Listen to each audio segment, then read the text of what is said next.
Mochi Health is here to help you start your weight loss journey with caring, personalized support. Meet one-on-one with board-certified obesity doctors and registered dietitians who truly listen and understand your unique needs. Eligible patients can access affordable GLP-1 medications delivered right to their door each month. No insurance? No problem. Mochi Health accepts FSA and HSA, making care accessible and affordable. And with 24/7 customer service, you'll never feel alone on your path to better health. Get started with Mochi Health today. Take the free quiz at joinmochi.com and use code AUDIO40 at checkout for $40 off your first month of membership. That's joinmochi.com with promo code AUDIO40. If you're looking to streamline your audio advertising buys and maximize your revenue, look no further than Triton Digital's programmatic audio advertising exchange, A2X. The private exchange consists of only licensed broadcasters and top-tier internet radio publishers, assuring the quality inventory and brand safety you can trust. Visit www.tritondigital.com to learn more.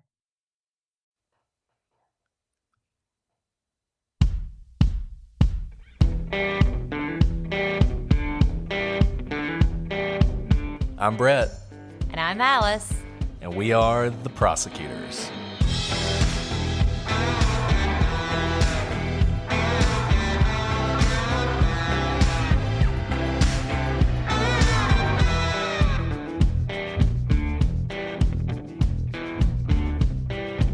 Today on The Prosecutors, we continue our investigation into the death of Kathleen Peterson.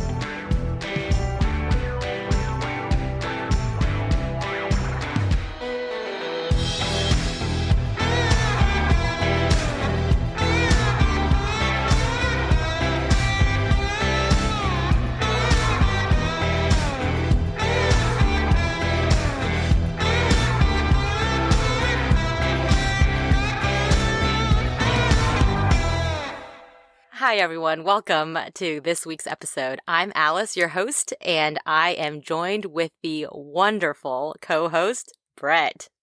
Hello, everybody. It's a pleasure to be here with you guys once again. So we're collecting ourselves right now because we just spent the last 10 minutes laughing because Brett can't pronounce his own name.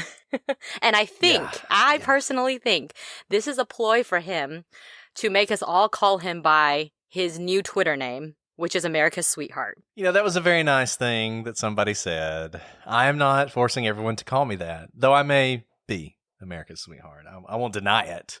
You know, I wouldn't want to Brett, lie you changed your nameplate on your desk. You're not supposed to tell anybody that.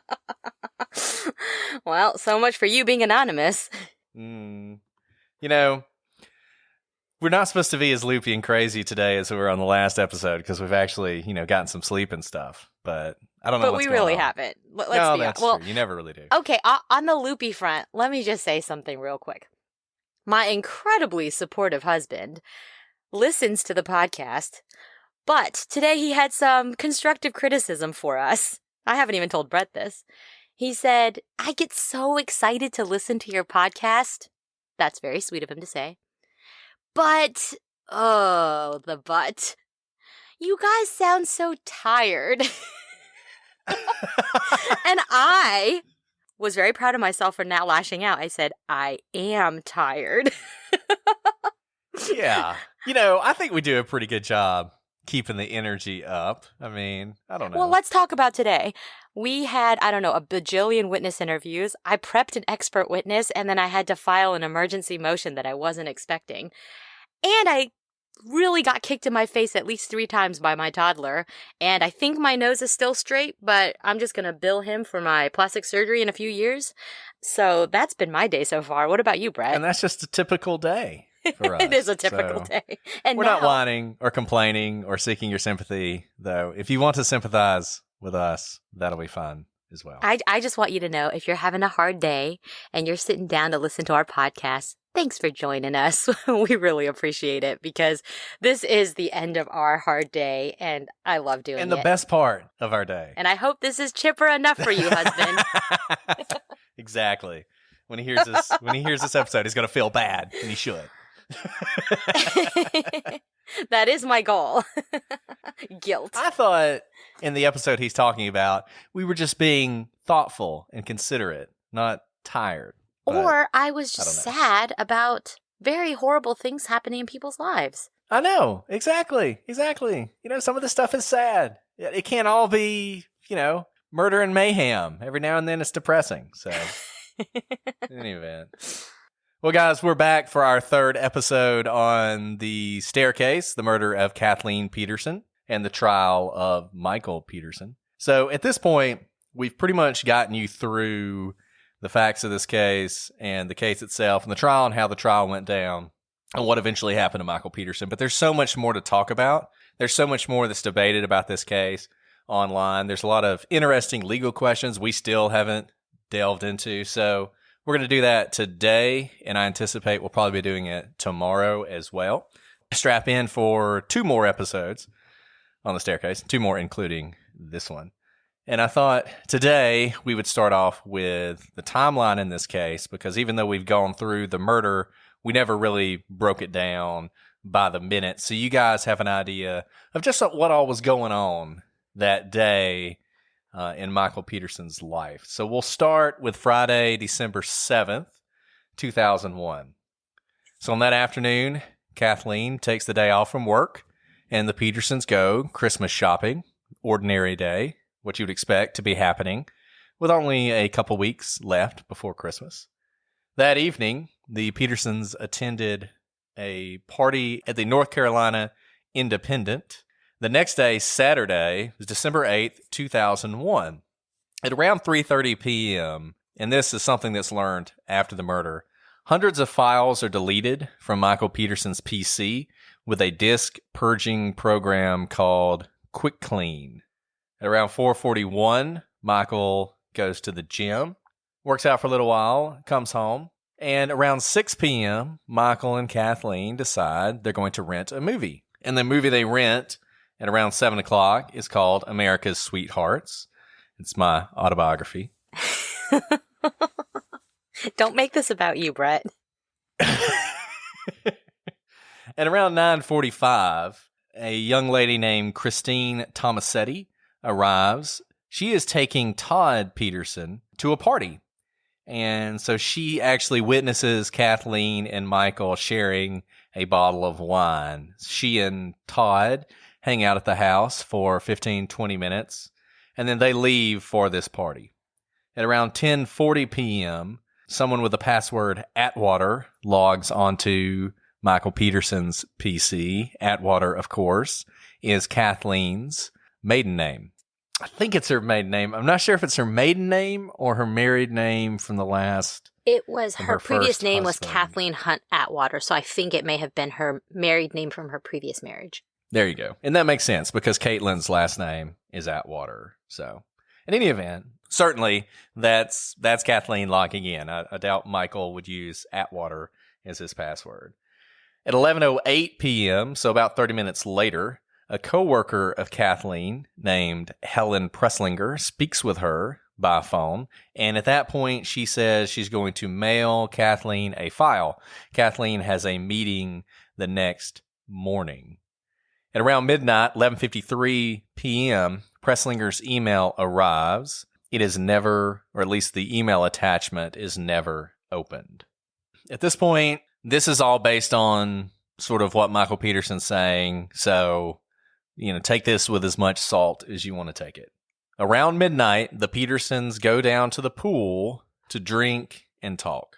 Sometime between 12:30 and 2 a.m., Kathleen leaves the pool area, headed inside for bed. At some point after this, Kathleen suffers multiple deep, complex lacerations and avulsions to the scalp, multiple small abrasions and contusions on the face, early acute ischemic neuronal necrosis, and a fracture with associated hemorrhage of the thyroid cartilage in the neck. And we'll talk about all those injuries soon.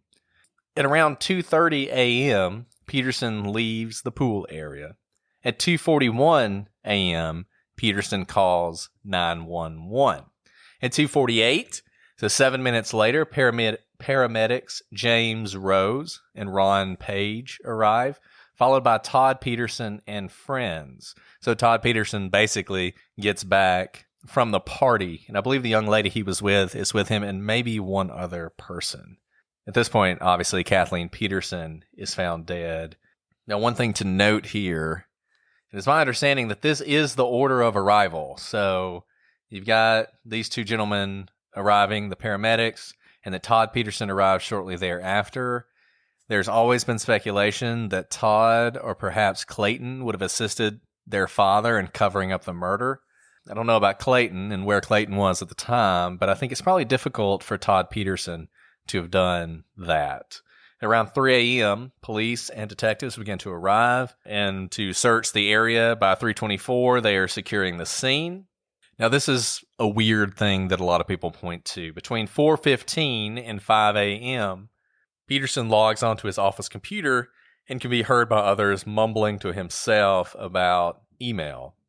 At around 5 a.m., Peterson phones attorney Carrie Sutton, and at 5:20 a.m., Sutton arrives at Cedar Street, which is enviable for responsiveness from an attorney. I can tell you, if you call me at 5 a.m., I'm probably not going to answer, and I'm certainly not going to be at your house in 20 minutes. But I never thought about that. It is 5 a.m. she's getting the call, huh? Yeah, I mean, she's on the ball. Hey, if someone's paying the bill. And, you know, people point to this about him lawyering up as quickly as he did. His brother's an attorney. I don't have a brother, but if my brother found his wife murdered or what appeared to be murdered, or at least in a very violent scene, the first thing I would do is tell them to call a lawyer. I don't think that's ever a bad idea. Well, and also the investigators have secured the scene. And so they're already taking steps toward treating this like a crime scene. Right. The smart thing to do is to get a lawyer. Yeah, don't ever talk to anyone without a lawyer if you're able to do so. You know, it's so funny to me. There's so many folks out there, and we love all you guys, but there's so many of y'all who really have this huge distrust of the police. And, you know, a lot of the cases we cover, people assume the police are involved in either covering up the crime or maybe even committing the crime. And yet, when someone who's involved in one of these situations immediately reaches out to lawyers, everybody's like, oh, that's a sign he's guilty. That's not really consistent. If you think the police are liable to frame you or look at your wife at the bottom of the stairs and decide automatically without really looking into it that you are guilty of murder, the thing you should do is get a lawyer. Yeah, absolutely. And it's not even because you're hiding behind anything, but there are just so many procedures and kind of gotchas that a lawyer can help you avoid. Right. I mean, the last thing you want to happen is you become a suspect because you do something stupid. If you can imagine, and don't imagine too hard because nobody wants to think about this kind of thing, but if you can imagine the person you love the most in your life is suddenly and brutally murdered or accidentally killed, just imagine the mindset you would be in and the shock you would be in. You're not going to be acting rationally or normally. You know, going back to that email, some people are not the email, but Michael Peterson getting onto his computer, some people point to that as, see, no person would do that. I almost see it the other way. I think if you had murdered your wife, you wouldn't do that because you would be very conscious about appearing to be utterly distraught. You wouldn't wander off to your computer. Frankly, that seems like the kind of thing you would do when you're in shock, not when you've just murdered your wife. Or if you're looking for your attorney's phone number. That's also possible as well. Yeah, I don't know, but he calls her pretty soon after. Okay, so the next thing we're going to do, and the thing we want to talk about, the very first thing we played in the first episode when we talked about this was the 911 call from that night. So we're going to play that for you now, and then we're going to talk about it a little bit because this is something that people debate a lot. And I'll just say, before we even open this up, that I think, I mean, I hate to sort of prejudge this or bias you guys, so just ignore me. But I think it is a dangerous game to try and listen to a 911 call and derive anything from it. People do it a lot.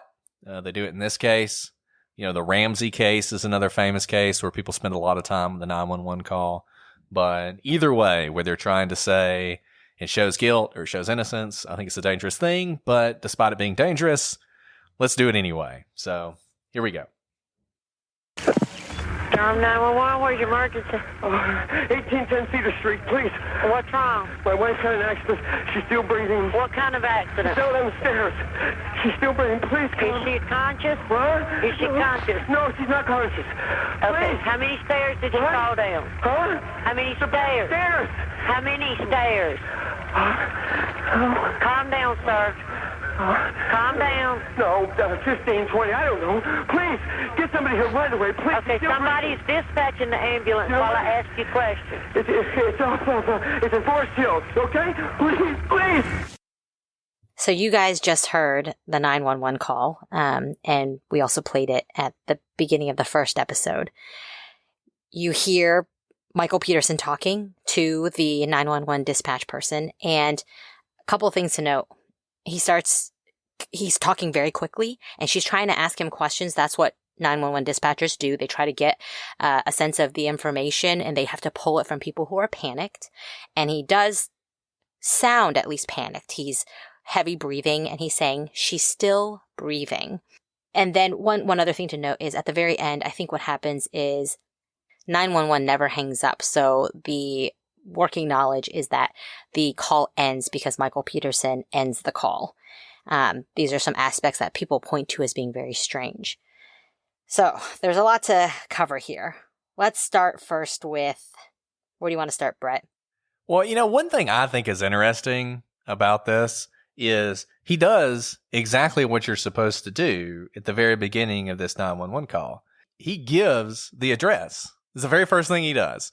There's an argument that if you were wanting to call 911 because you want to appear like you want to get help for your wife, but really in the back of your mind, you don't want help coming because as soon as the police arrive, that's when all this is going to start, that you would give some sort of rambling 911 call that wouldn't actually be helpful for the police. But it's interesting. The very first thing he says is their address, right? And so as soon as he gives that address, she's dispatching help. He doesn't know that, and he gets very frustrated with her, or he seems to get very frustrated with her because she's asking questions that he doesn't think are important. But I do think it's interesting that the first thing he does is give the address. Yeah, absolutely. And, jumping to the end, the hang up, if he does hang up at the end, I don't think of that as anything except the reason you call 911 is not to be able to talk to a therapist, right? You call to ping someone so they can send help. And 911 calls are typically traced, right? They know how to call you back. I think they can locate you even if you don't say where you are. It may take longer, but it's like you've done your part. You're not trying to sit there and talk to someone about what you see. He thinks that his wife is about to die and he is in shock, trying to be there with her. And so the fact that if he hangs up, I don't necessarily think indicates anything because he's lodged the call, he's said what happened, and he has given the address, and that's kind of all you need in a 911 call.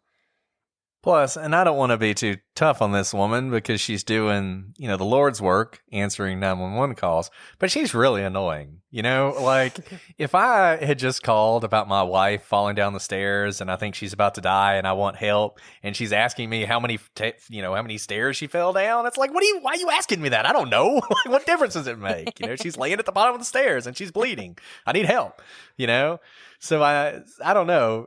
To me, and once again, I think it's dangerous to judge these calls because I think Michael Peterson is a very sophisticated person, and I have no doubt that he could fake his way through this. But there's nothing in this call that's obvious to me. Everything Peterson says is helpful. This is another thing, right? So people who analyze these calls, and I keep going back to the Ramsey call just because it's such a famous 911 call, and everybody who's listening to this has probably heard it. And one of the criticisms of that call is that Patsy Ramsey is incredibly unhelpful, that she just doesn't give them any information in the call that they might need. And that's led a lot of people to think, well, that means she's guilty, right? Like she never uses her daughter's name, and it's just a lot of things, right?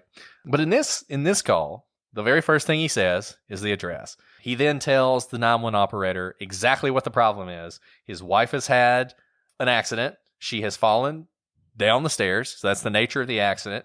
He mentions that she's still breathing. Some people think that's weird, but I think the point he's making is... Get here fast. If you guys hurry, you can save her. Exactly. This is not... I'm not calling you to report a dead body. I'm calling to report somebody who is hanging between life and death. And if you have two options of sending, two addresses that you're competing for an ambulance, send it here because she could still live. Right. He I don't know. I mean... I think, and I said at the beginning of this that we were going to talk about, was it a good idea or a bad idea for Rudolph to play this at the very beginning and the very end of his case? Does it accrue to Michael's benefit, or does it make him look like a murderer? And to me, listening to this, I can see why Rudolph played it, because I think it sounds like, whether it is or not, it sounds like a husband who has found his wife after having an accident is doing everything he can to make sure that medical personnel arrive as quickly as possible, prepared to do something to save her. And let's talk about one other tactical reason to play this. I agree with you that I don't think anything in this call immediately sets off alarm bells in my mind that he's faking it. Another tactical reason to play it is there's a lot of emotion in this call. Right? Whether it's fake or not, there's a lot of emotion. And you are going to elicit real emotions from people close to the case. That's your client, Michael Peterson, his children who are sitting behind him, and even Kathleen's daughter who has moved over to the prosecution side, right? Because it's very emotional. This is the moment in which their mother, his wife, is found at the bottom of the stairs and ultimately dies. And so the jury sees the reaction from his client. And it's hard to make your client cry, but if you can do it, it usually helps you out, right? Because it's probably real emotion. Yeah. And there's a second call. We're not going to play it. It's very short. It's similar. Peterson sort of asking, where's help? I called for help. Why isn't it here? He points out in the second call that his wife's no longer breathing. I actually don't think Kathleen was probably breathing at the beginning either. I think he was wrong about that. I think the evidence backs that up. Some people think that the fact she wasn't breathing and he said she was breathing may indicate once again that he murdered her. I think it's hard to tell when you walk onto a shocking scene like that, and if there's a flutter of wind coming through or something, and it makes it look like you're breathing, you're going to say someone's breathing. And nobody who's ever found a loved one in a state like this wants to believe they are dead. They want to believe they're alive.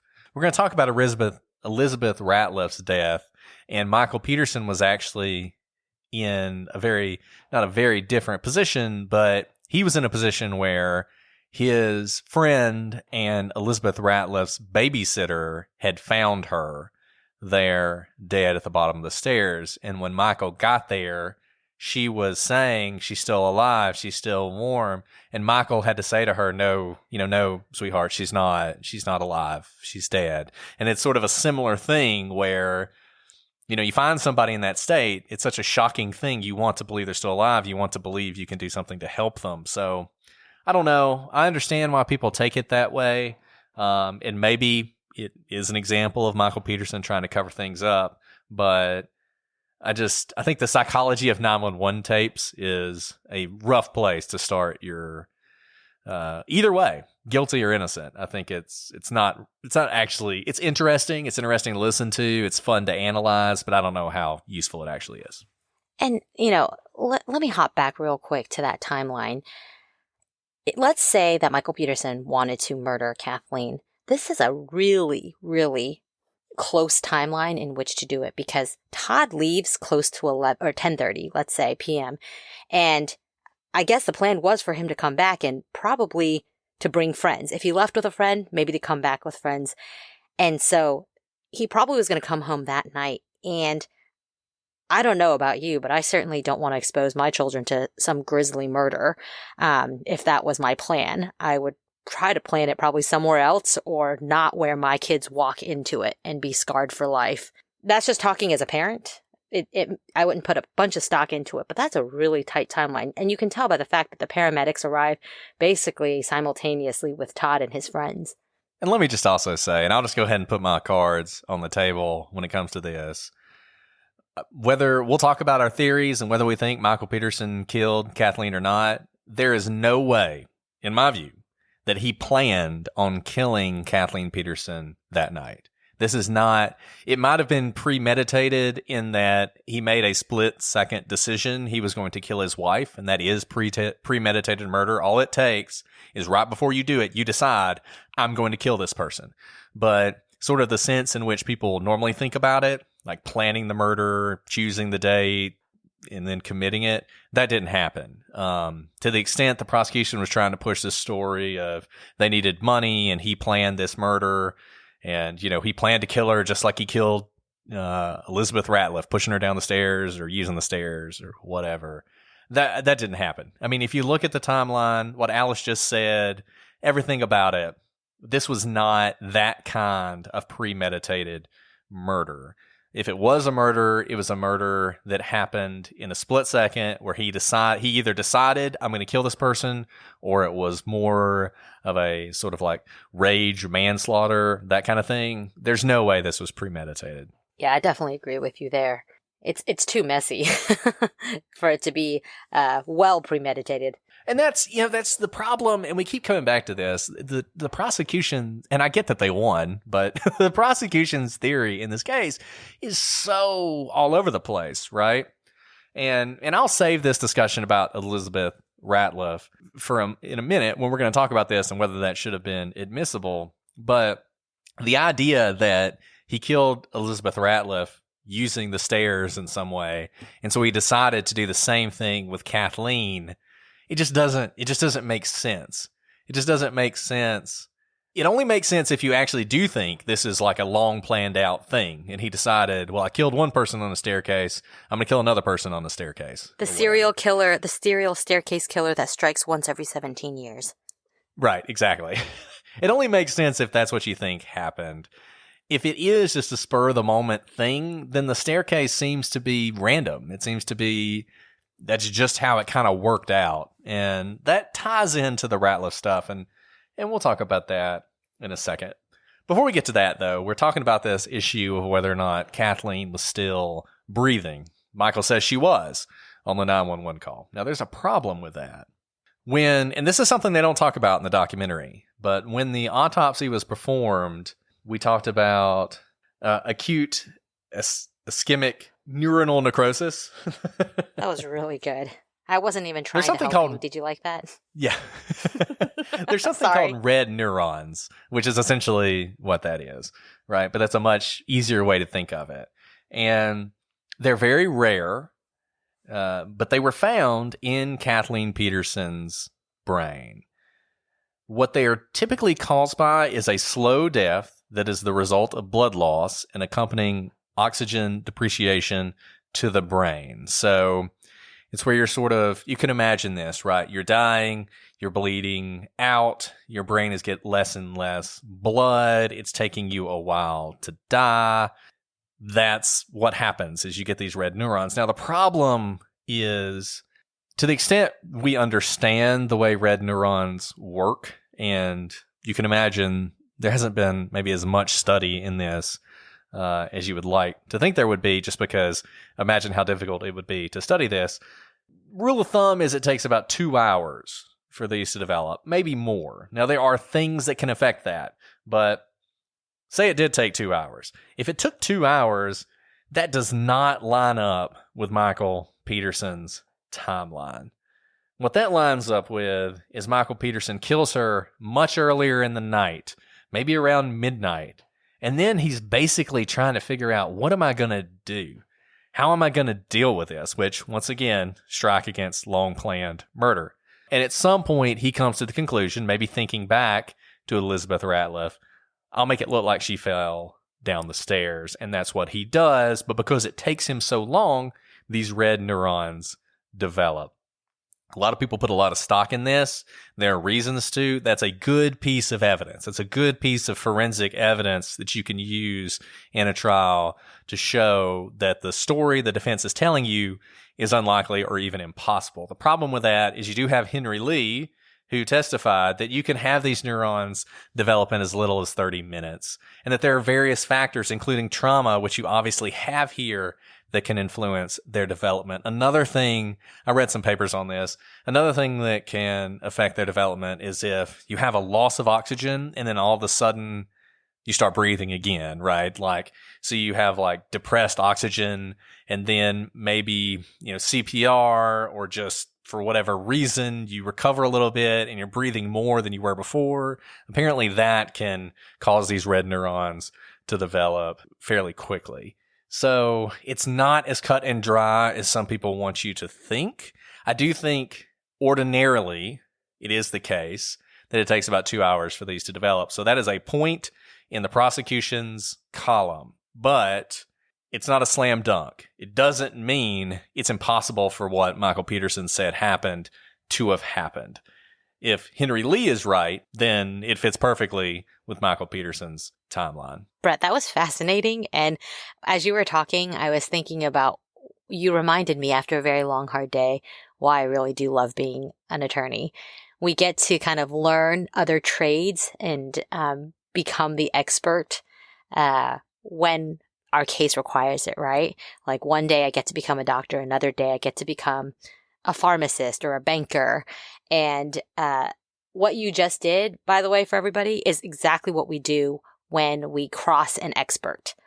An expert says one thing, and you have to research everything within that field to know how to counter it if there is something to counter. And what we have found is that even though science is supposed to be science in that everyone says, oh, it's an exact science, there's always question about it in our cases. And I'm not a scientist by trade, but what Brett brings up, I think, pokes a really big hole in what the prosecution is saying, even if typically what they say could happen. There is another side of the story. The best thing is when you can find the expert saying the exact opposite thing of what they're saying in the trial. And you'd be surprised at how often that happens. Happens all the time. and they, yeah, they really do. So if you're an expert, we call them experts, be careful because your transcripts are probably public, and you can bet your attorneys on the other side are reading those transcripts to try to trip you up if you say something that contradicts yourself later on. And one other thing about this, and it's something that is unsettling and it's dissatisfying, and if you think too much about it, it can really bother you about our system.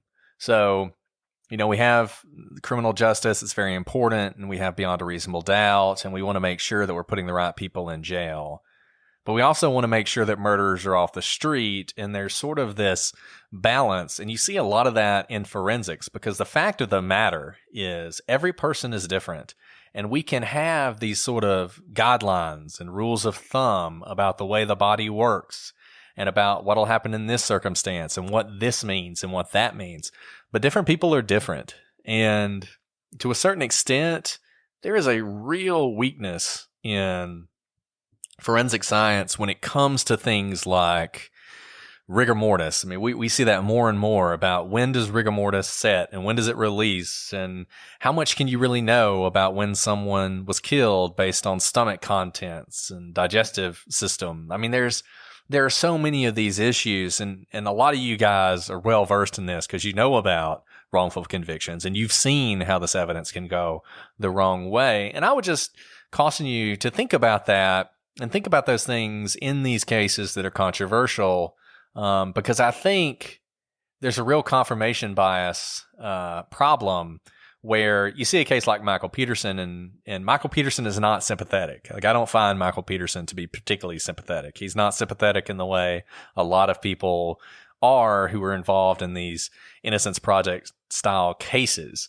And I think that makes people want to believe that Michael Peterson is guilty. And so a lot of the holes that people would poke in other convictions, they don't normally want to do that with Michael Peterson. So they do things like they look at the red neurons and it's like, slam dunk, 2 hours, he did it.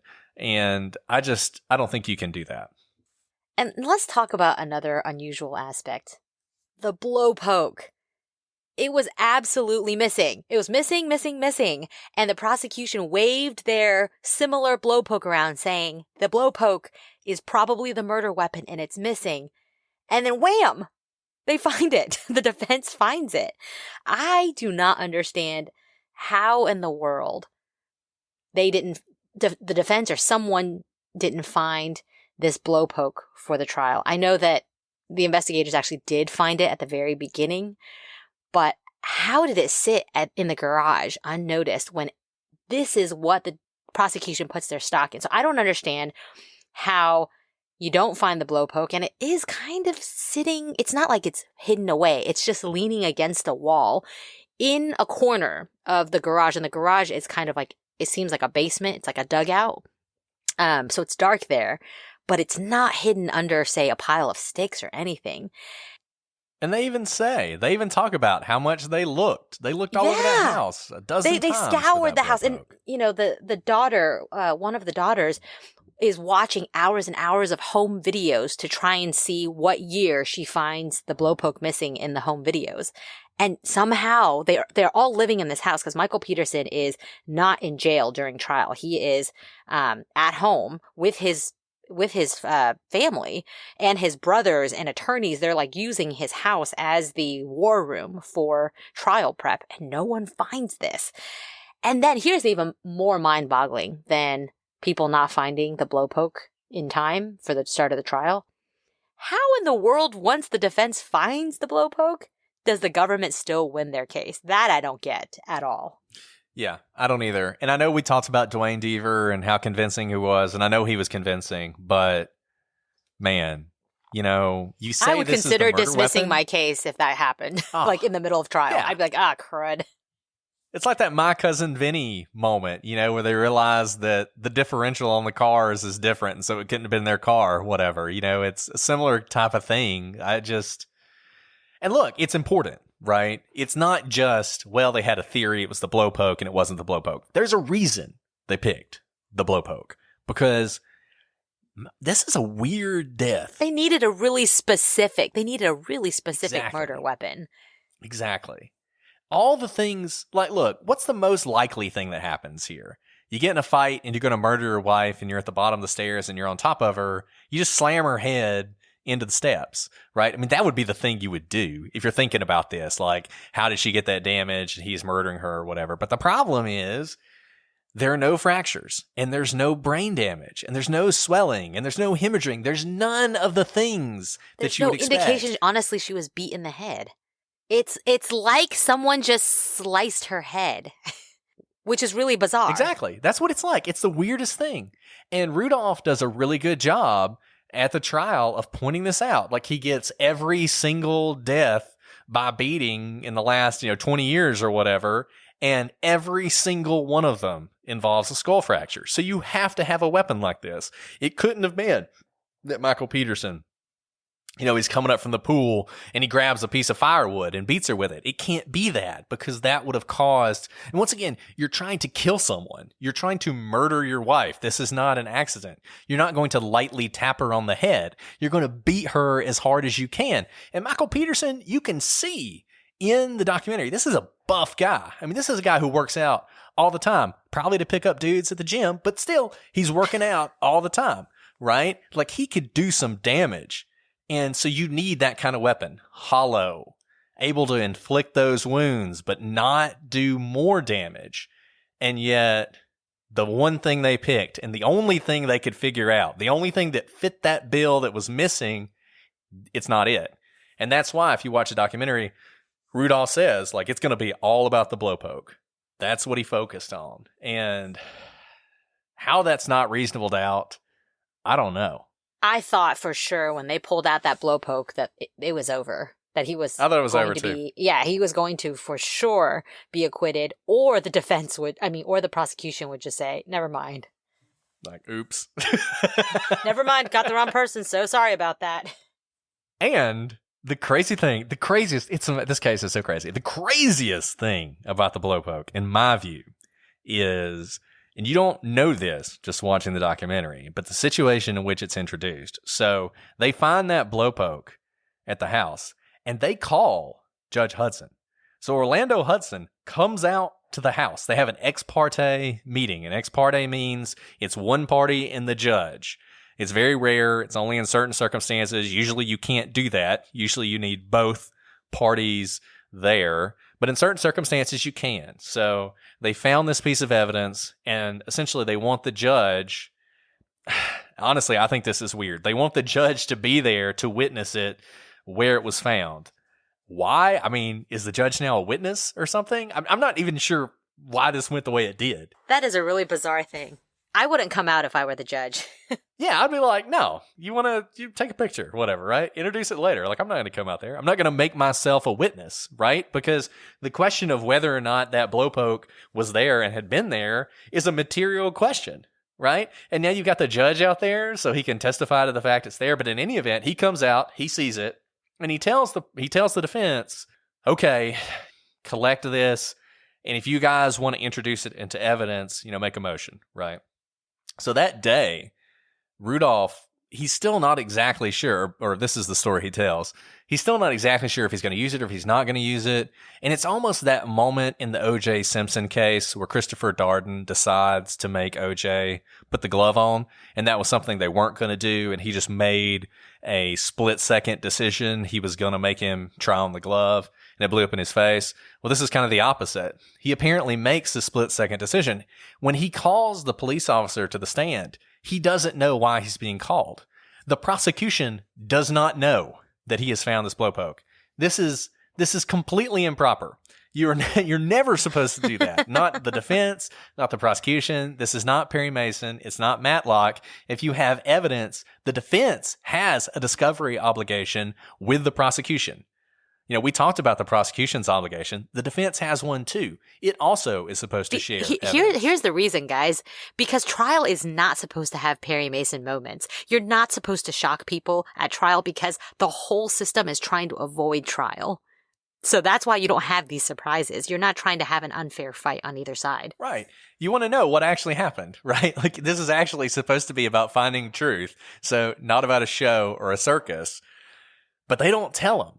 And when he pulls that blowpoke out, apparently the prosecution was so shocked, and you can see this in the documentary, they were so shocked they didn't even think to object. So they could have objected and been like, can we have a sidebar or something to talk about this? But they don't even. I would have blown up, and I mean, we would have had a long sidebar. There would have been argument and probably briefing about it. And maybe it works to the prosecution's advantage because then later on they're like, no big deal. But it was, we didn't say it was the blowpoke. We said it could be the blowpoke, right? So if they'd have blown up about it, maybe that would have, made the jury think it was a bigger deal than it was. But it wasn't a strategic decision they made not to do that. It was just such a shocking courtroom moment that you never see. You never see anything like that. So really crazy stuff with the blowpoke. Yeah, no, the proper thing probably would have been for the judge to say, well, make sure you turn it over, and I believe we're probably going to have some sort of motion in limine about this. Yeah, exactly. And a motion in limine is just to deal with argument outside of the jury. So typically it comes before a trial. You file a motion in limine if you know you're going to anticipate an argument. So you brief it ahead of time, and sometimes you get the judge to rule ahead of time so you don't have the jury having to get up and step out every time you guys want to have some sort of fight. Yeah, and motion in limine is one of those like fancy Latin terms that lawyers like to throw around so that regular people feel like they don't know what's going on. But basically, and Alice is not doing that. That's what it's called. It's a motion in limine. That was like, wow, that was so directed, Brett. It's because I don't know what it's called, not in Latin. Well, it's in limine, like the liminal. It's at the limit, basically, or like at the threshold, right? In the beginning. So it's a motion that's supposed to happen before the trial starts, essentially to decide what evidence is coming in, what's not coming in. In this circumstance, with late discovered evidence, you would also file a motion in limine and basically say, look, there is no way this should come in.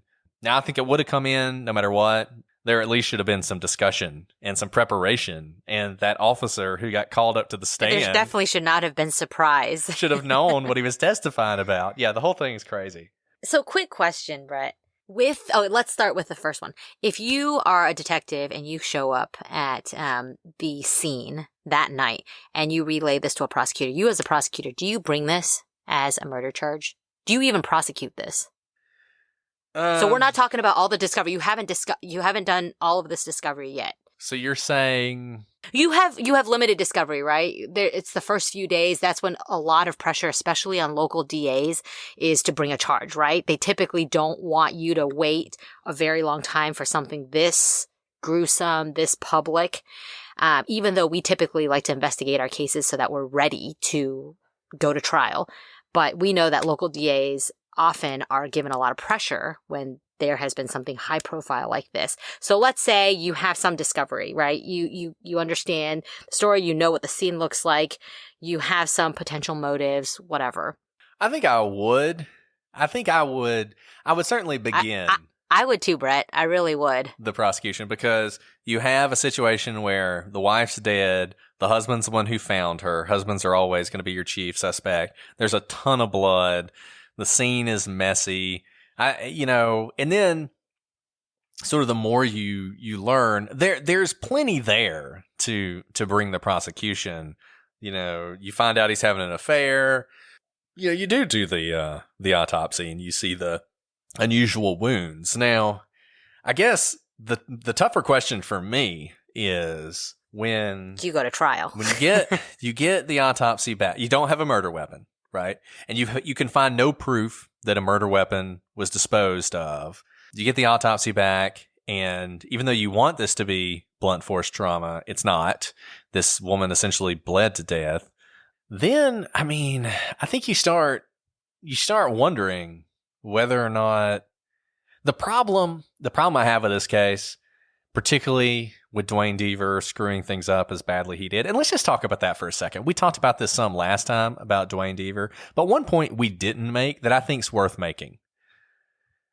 It's easy to think that Michael Peterson got off on a technicality because that's sort of what we're taught to believe about the justice system when something like this happens. But in reality, getting a conviction overturned is so difficult. Once you're convicted of something, you may have hope that your appeal is going to be successful. 99 times out of 100, it's not, right? Some of you guys follow the Adnan Syed case, and some of y'all think he's innocent, and you see just how difficult it's been for him to get a new trial. He had one, and then it got reversed, right? And so he's not going to have one.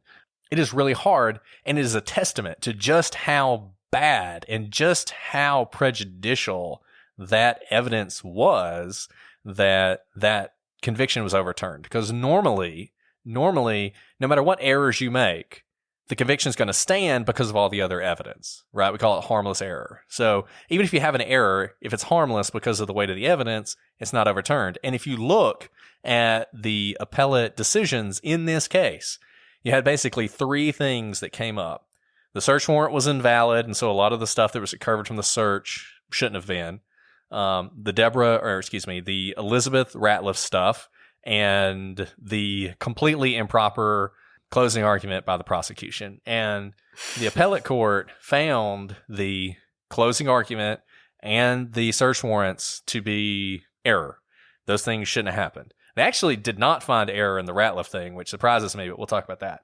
But even though they found error in those two major things, they essentially said, with all the blood evidence and everything else, there's enough evidence to sustain the conviction, so we're not going to overturn it on that basis. So that should just give you an idea of how critical this blood evidence was and what a huge deal it was that Deaver had lied and withheld evidence and manufactured evidence.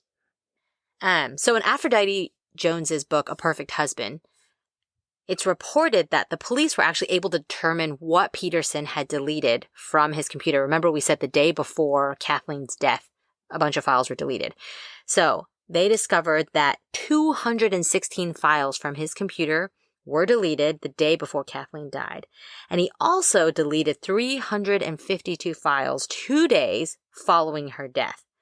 The emails reportedly in part detailed Michael's financial struggles, which might suggest some sort of motive if he did in fact kill his wife. Okay, I have a couple issues with this though. If he's going to go delete almost 600 files, why not go ahead and delete all the gay porn and the affairs and the emails? That's what you should be deleting, not the financial woes, because the financial woes doesn't make sense. You just got a huge advance on your book, and Kathleen isn't, based on this advance, her salary is such a small part of it. And I mean, was there life insurance money to be collected here? There was. So on the advance, he hadn't actually gotten an advance. He had sold the rights to a movie, right? Or he was under an agreement to sell the rights to the movement. It could have been a lot of money, but it wasn't like, a check for $1 million was going to show up next week. But I think you're right, because the financial troubles are something you're not going to be able to cover up by deleting a few emails from your computer, right? Anybody who looks at your finances is going to see that. But what you could cover up by deleting files from your computer is the gay stuff, right? The affairs, right? The gay porn. And number one, I don't know what difference it makes that he deleted some files before Kathleen's death. I think the files he deleted afterward, maybe those are more probative, because you can say, see, he's trying to cover something up.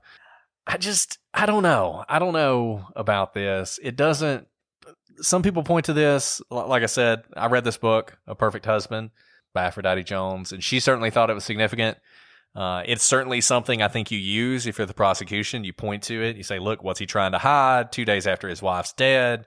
And he's deleting emails. Like, what's he thinking, right? Like, why is he doing that? So I'm not going to say it's not suspicious, but for the exact reason you said, I just don't know that it's actually as interesting as people make it. It just doesn't seem complete. If you're going to delete, go delete be a lot more kind of damning evidence about your character, right? About problems within the marriage. This is how it's going to be read if you're messaging other people for companionship. Yeah, if you thought about, because you have to assume he thought, I need to delete files from my computer because eventually they're going to come for it, right? You have to assume that's what he's thinking. He is trying to cover this up. How would you not think to delete those files? Particularly if the reason this happened was because Kathleen discovered those files on your computer. If you knew that because you were the one who killed her and you killed her over that, wouldn't that be the first thing you delete? The thing that led to the murder? Why wouldn't you get rid of that? And yet it's all there. It's all still there on his computer for the police to find. Yeah, and I mean, let's talk about their money problems a little bit. Sure. Because the investigators did discover that there was evidence of financial woes in the family, despite them kind of living this lavish lifestyle, right? Oh, yeah, absolutely. And everybody had problems, right? So, they got 3 daughters in college. One of them's going to an Ivy League school. They have credit card debt of $142,000, which, I mean, can you even imagine having that much credit card debt? That's a lot of. That's like I don't know. That makes pizzas? me anxious just thinking about it. Yeah.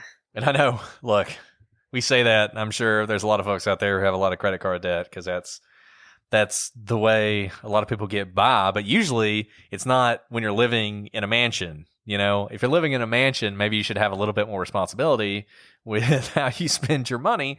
But whatever. So Kathleen, we talked about this before. She had $2 million worth of stock that was now worth $50,000. Another just, huge blow. But so let's talk about her life insurance, though. Kathleen did have a life insurance policy. It's unclear exactly how much it was worth. It's a funny thing about life insurance policies. I feel like you can never nail it down. But it was worth between $1.2 and $1.8 million. And Michael was the beneficiary.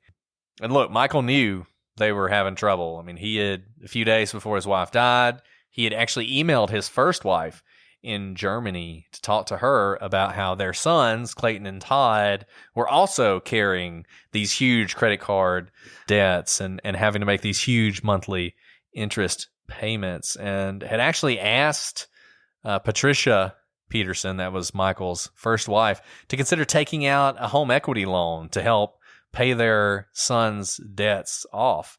And he said in that email, quote, "I'm worried sick about them. It is simply not possible for me to discuss this with Kathleen." And you can imagine why. Number one, because it's his sons from previous marriage. And number two, because they didn't have any money themselves. So it's not like they could be worried too much about what's going on in Clayton and Todd's life. But, and here's the problem, and Alice pointed this out, it seems like Michael was right there. He was right on the verge of solving some of these problems. If that movie gets made, everything goes away, right? They make that movie, he's going to be, number one, he's going to make money off that. He's going to make a bunch of money off that movie, whether it's successful or not. But if it's successful, he's going to make money off that movie. He's going to sell 1,000 copies of his book that's going to have the poster from that movie with Ben Affleck or whoever on the cover. He's got these other books that he wrote that he's going to be able to sell. He's going to be able to get a huge advance from some New York publisher to write another book, the sequel to the book that got made into a movie. It's all right there for him. It's right there. And you can't think, given that things were so dire that he had to kill Kathleen right now. And there's no evidence that he didn't love Kathleen. There's no evidence that they didn't have a good marriage. And even if Michael was willing, imagine that Michael is a psychopath. And I think you basically have to believe he's a psychopath to believe he did some of these things. Even if he's a psychopath who's pretty happy with Kathleen, right? I mean, he's been with her for a while and he has no reason to kill her. He likes his life. He lives in a mansion. He's about to be a big shot movie writer or whatever. He's got to know if Kathleen ends up dead, that's going to be a problem for him. And it's certainly going to be a problem for his movie. So once again, I go back to this. I do not believe that money was the reason for this. I do not believe this was a long planned murder to get an insurance policy. If Michael Peterson killed Kathleen Peterson, it was because she found out that he was having an affair with, other men, or having affairs with other men. She confronted him about it. She said she was going to divorce him. He snapped and he murdered her. That's the only way this murder went down. Yeah, I agree with you there. And here's what Michael says in response to the messaging of other men and meeting up for sex. He says, "No, Kathleen knew I was bisexual and she was okay. She was fine with it. And she also knew that I was seeking sexual companionship with men outside of our marriage." That piece, I don't believe. Now, we've talked about before how people lie for reasons other than covering up a crime, right? They do it because they want to preserve their pride, sense of self, whatever. The way he answers that question of whether Kathleen knew he was bisexual and whether she knew that he was seeking, sex outside of the marriage, I did not believe his answer. And here's why. He says, "No, we never discussed it explicitly, but she knew." So what I think probably is the case is that she probably did know that he had bisexual tendencies, but it was kind of one of those things like, let's not open Pandora's box because I'm happily married to you and I don't really want to ask that direct question. And she probably would not have been surprised should she have found out that he was bisexual, but I don't think that they sat down and had conversations about this. Like, what's on the calendar, honey? Well, next Tuesday I'm meeting up with Brad, so we're not going to be able to have dinner with the Smiths. I don't think that happened. But I also don't think if he lied about that, it necessarily means that he killed Kathleen. Yeah, I think you're right. I do not think she knew, at least in any explicit way. I think Michael Peterson wants to believe that she knew and that she was fine with it and she understood what he was doing. That is such a typical rationalization that people have for so many different things, right? Where you just want to tell yourself, oh, the other person, they would understand. They would understand if I did this, or whatever. I don't think she knew. I think it's possible she knew that he was bisexual. His brother knew, you know, and it's like he had, if you watch the documentary, I can't remember if it's in the documentary or in the book, actually. I think it might be in the book. Caitlin Atwater talks about how that Michael had all these books in his office about, you know, being gay, essentially. He had books about homosexuality. He had some other books that were like, you know, like comedies or sort of gay fiction. I mean, he had a lot of stuff that, you know, I guess he could have just been an enlightened person, but usually you wouldn't expect to find in sort of maybe the average straight man's man cave, right? And they would take the book or the various books and they would like hide them in each other's rooms and then be like, haha, you're gay, right? Because that's the kind of thing kids do. But stuff like that, they didn't see the significance of those books until all this came out and they actually talk about it. They're like, oh, huh. Well, that makes sense then, right? But you got to think Kathleen did. I mean, Kathleen knew this. Now, did she know he was having an affair? Did she know he was meeting up with escorts? I can't imagine that she knew that.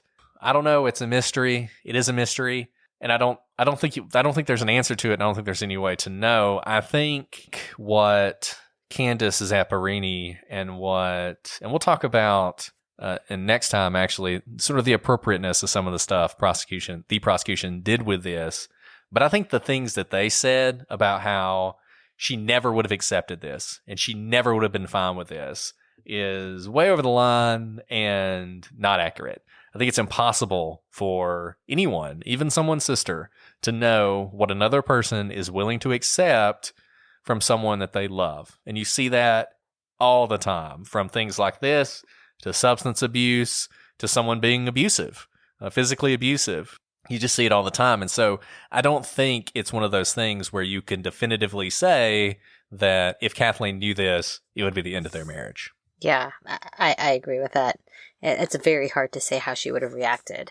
And one thing people say, and one thing they say in the documentary is, or maybe it's in the book, I get confused, but was she left her her first husband, because he cheated on her. So why wouldn't she leave Michael? Because it's even worse if he cheated on her with her man. Well, maybe it is. I don't know. Is it? But you're in a different stage of life, right? She's later in her life. And I mean, it's honest. A lot of people don't want to be alone as they get older. And she's seemingly very happy with Michael and she doesn't want to rock the boat. This happens all the time. People suspect that their spouse is having an affair and they kind of don't want to know because they're so happy with their life and they know if they look behind the veil, it could all come crumbling down. And even Brad, when he testifies, he says that most of the men he sees are in exactly that situation, happily married, mostly heterosexual, who are just doing this thing. And you could see Kathleen thinking, actually, I would rather, there's an excuse for you to do that, right? Like, that's something that I can't provide you, and if that's an itch you need to scratch, so be it. But you cheat on me with another woman, I'm going to have a problem, right? Like, I could totally see that. Right. And we just don't know. So the last thing we want to talk about very quickly, because we've been going for a while. The documentary. Let's talk about the documentary, because I think we have to give this caveat. We've referenced a lot the Netflix series called The Staircase, and it is great. You should go read it. You should go watch it. But you should also know that this documentary crew had all access. It's kind of incredible how much access they had to this investigation. But I think at first the prosecution and the defense had all signed up to do this documentary, but at some point the prosecution decides to pull out of their involvement in the Staircase documentary, and then they turn around and they try to demand the footage that the documentary has shot so that they can turn it over as evidence to be used in the trial. And the only way the documentary crew can keep this from happening is that they decide to join the defense team as David Rudolph's employees. And then, in order to protect the footage, they send all of the footage back to France. We say that because you should keep that in mind, that they definitely are Team Michael and they're shooting from that perspective. That's where they get all the access. And there's one more thing you should keep in mind about potential bias, is that Michael Peterson and a Staircase editor, Sophie Brunette, had a relationship that lasted almost a decade. Yeah, so that could certainly shade. Yeah. When you're thinking about those shots of the prosecution that makes them look not all that good, that might be the reason. I'm surprised after all this happened that Orlando Hudson, the judge in this case, continued to allow them to have so much access. You'd think at some point he would be like, you know what, this has become problematic, but he does not. I mean, they have so much. They have so much access that they're like going back where to the staircase where you only bring cuffed inmates. Yeah. That I've never been back there. Yeah, they're going when he's arrested. They're walking with him back there to the. It's crazy. It's like they were basically told you can do anything. You can go anywhere you want, do anything you want, and everybody knew that. All the police knew that. Court security, just everybody knew. Like, don't mess with the staircase guys. And just to put this in perspective, there is this like long, very heated debate about whether cameras are allowed at the Supreme Court. The United States Supreme Court, and cameras are not allowed. That's why you see all those kind of cartoon drawings of people arguing at the Supreme Court. And so for this court to have so much access, I've actually never seen it before in a courtroom.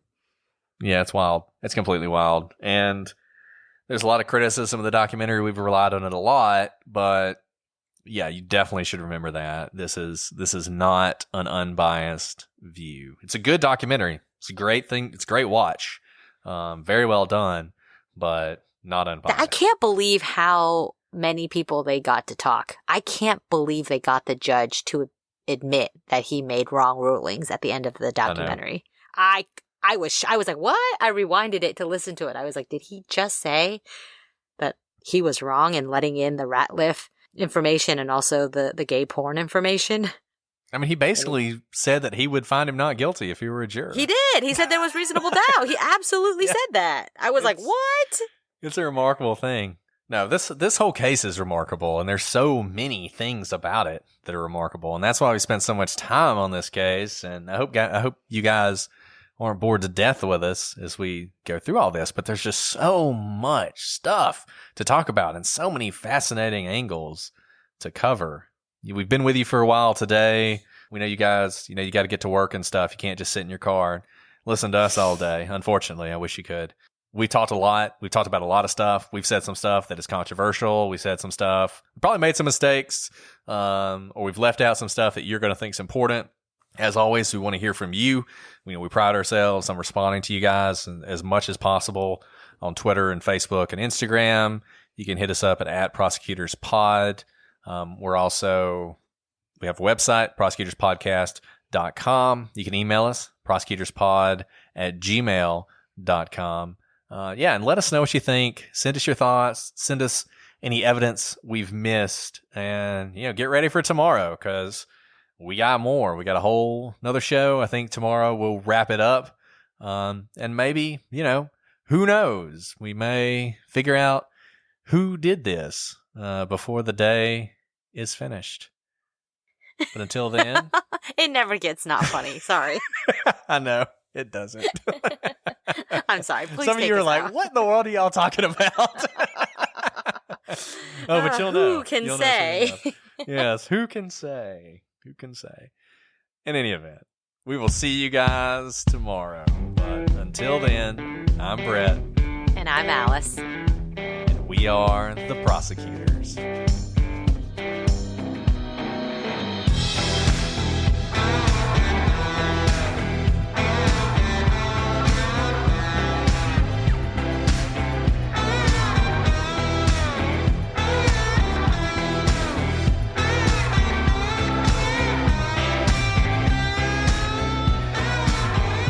And welcome to this episode of The Prosecutors. I am your host, Breast.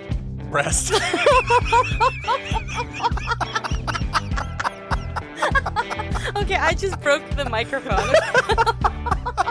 I was like, before you walk on stage in theater, you like pull it together. I had it pulled together and then I exploded onto my mic laughing.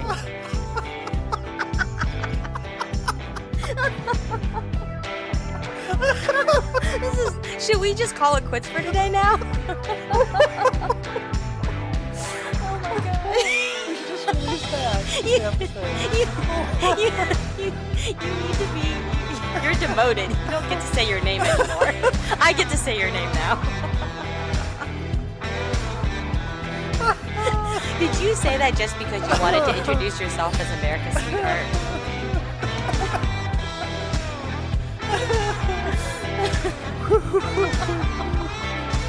All right, this is good. We have 5 minutes of laugh track and no content for our podcast. This is a good day of shooting.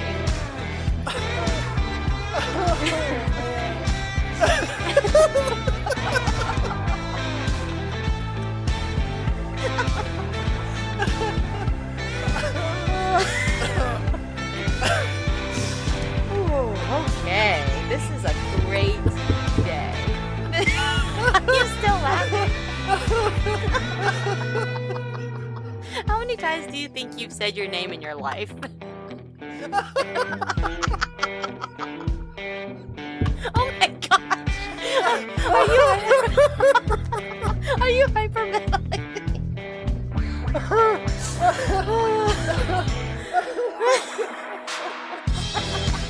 I don't know if this is actually that funny. That was very funny. Oh gosh, let me wipe my tears away. Oh gosh. Oh gosh. I don't know if I can do this tonight. You're gonna have to extend our outro song. God. That was the funniest thing that's happened on the podcast so far. Because I was trying to think of what I was going to call you today. So I wasn't focused on my name.